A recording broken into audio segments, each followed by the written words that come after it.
Hey guys, right, it's Brett from Mind Body Martial Arts here. I'm on a channel on YouTube that focuses mainly on old style traditional martial arts and conditioning training, endurance and toughness training. I do enjoy Budo, which is the fighting way of martial arts, and Japanese Budo, Chinese strategies. So when I see a video that talks about Budo, traditional samurai Budo, and Jiu-Jitsu, I enjoy that kind of thing. So I've seen a video by Anthony Cummins, which is talking about a specific technique, which is drawing the sword when your hand is restrained. One of your hands restrained, and I believe it's from a training manual or scroll that the guys are training through, which is awesome. I love stuff like that. Working through the traditional jiu-jitsu scrolls, whatever school they are from. Okay, but I've got an interesting addition here to add on, just as an idea. So obviously, if your hand is restrained, there were some awesome ways of drawing the sword that the guys were talking about. There's ones that are done from behind as well. There's ones like that, but obviously with your arm being restrained, these things are very like in real life, or if you want to practice them in Budo, because that's the idea. We practice these things and try to recreate them from the scrolls, which is the only source material left. But then if we think about it as well, and I'm not saying that way's wrong, or that's the good thing about it, there's all these good techniques. But a point from my Budo training, I would say, is that, and forgive me, I'll just grab whatever crap I had around. If someone's restrained your hand or grabbed it, be it with a chain weapon, because restrained needs to be looked into, because is it restrained with a hand? Is it restrained with a chain weapon? Which is very different, so you can't use it, but you've got distance between you and the attacker. What would it be? Probably most likely a chain or something like that, not physically restrained, but it could be physically with a person. So that kind of has to be looked into, because that changes the dynamic, and it'd be interesting to see Anthony sort of talk about that and look into that as well, because that's an interesting point. But another quick thing, so say it is restrained, whatever the means, maybe there's even more than one attacker. The problem with, if someone's pulling on you or pushing on you, or someone's literally grabbed you up close, it's very dangerous. It is dangerous, but you're going to get your sword out however you can. But they can gain control of it and this and that. And next thing, lots of things can happen. But here's a little technique from me, if you guys want. So hands restrained, chain, sickle, whatever it's restrained by. Don't forget, the sheath of the sword is just wooden, because it's just like crappy wooden, yeah, and they're disposable. So now it's up to you whether you crack the sword or not. This sword's really cracked, so it's really loose. But hypothetically, sword comes out, sword goes onto ground. Yeah, that takes a second. Really easy to do. Yeah, sword comes out. Yeah, you're in control of it. Sword goes to ground by the side of you. Yeah, but wherever it is, or however you're being moved. Now, if the person's got a chain weapon or whatever, you can bind the sheath into the chain. Yeah, like just be two little twists, and then you can use that to remove the sword. Yeah, that's maybe a bit fantastical or Hollywoody.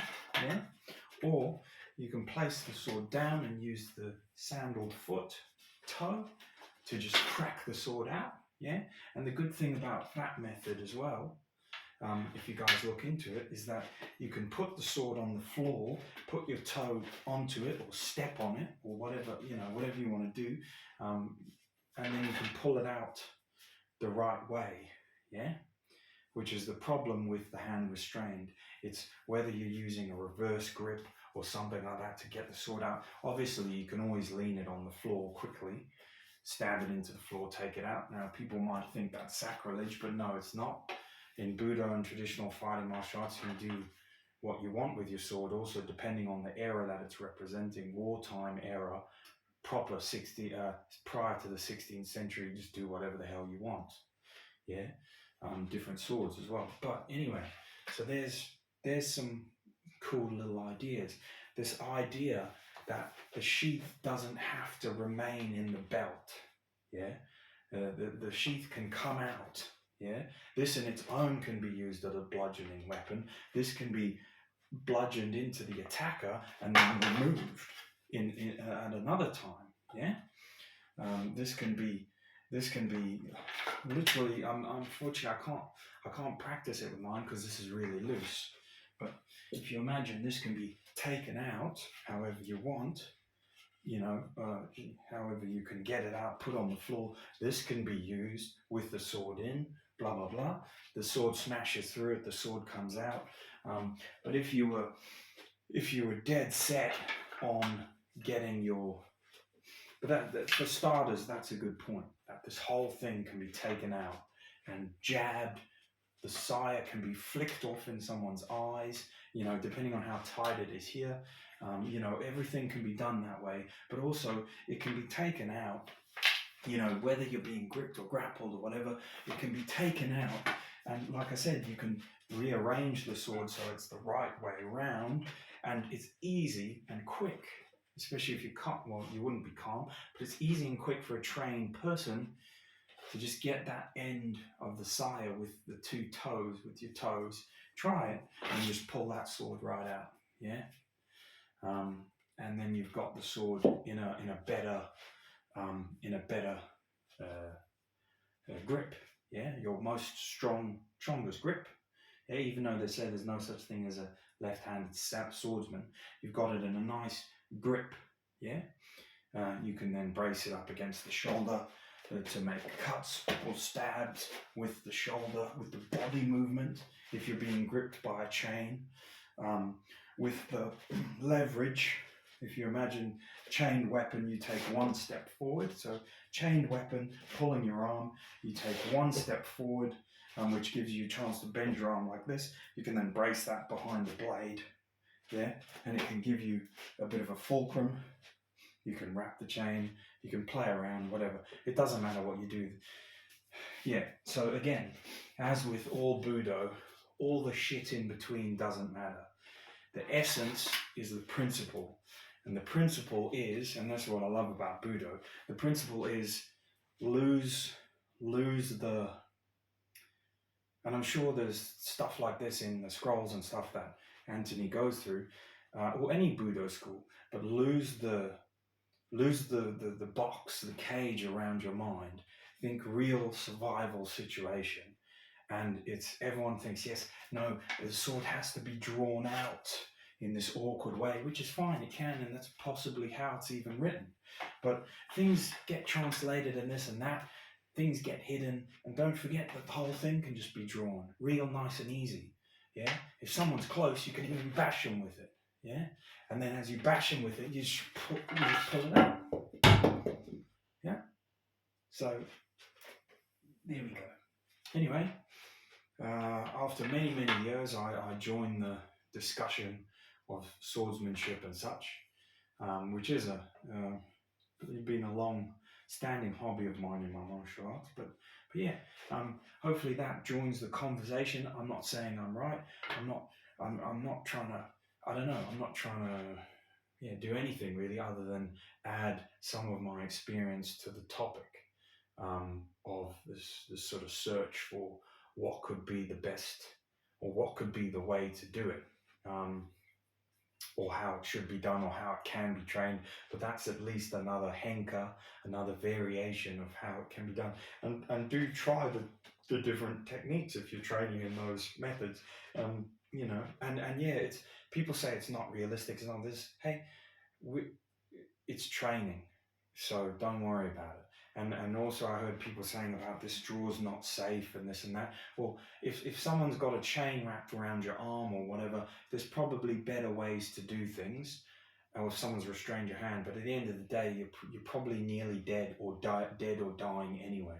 They've grabbed your hand, they've slipped the tanto into your guts, whatever. Someone else is trying to get you from the other direction. This is like, last ditch attempt stuff. You're being killed, you're being captured. But yeah, certainly this idea of just removing the whole thing. Yeah. Now, that's my understanding of Budo and my understanding of the training and the weapons and what I've been taught. Depending on the era in Japan, but it's like the whole thing is disposable. You know, the saya, it's made out of wood. It can be smashed to bits as long as you live. That was your only goal. It's then later on being replaced by these ideals of like, you know, all these ideals of how things had to be. But that's actually, and I'm sure the guys will agree with the history, correct me if I'm wrong, this is actually post sort of war Japan.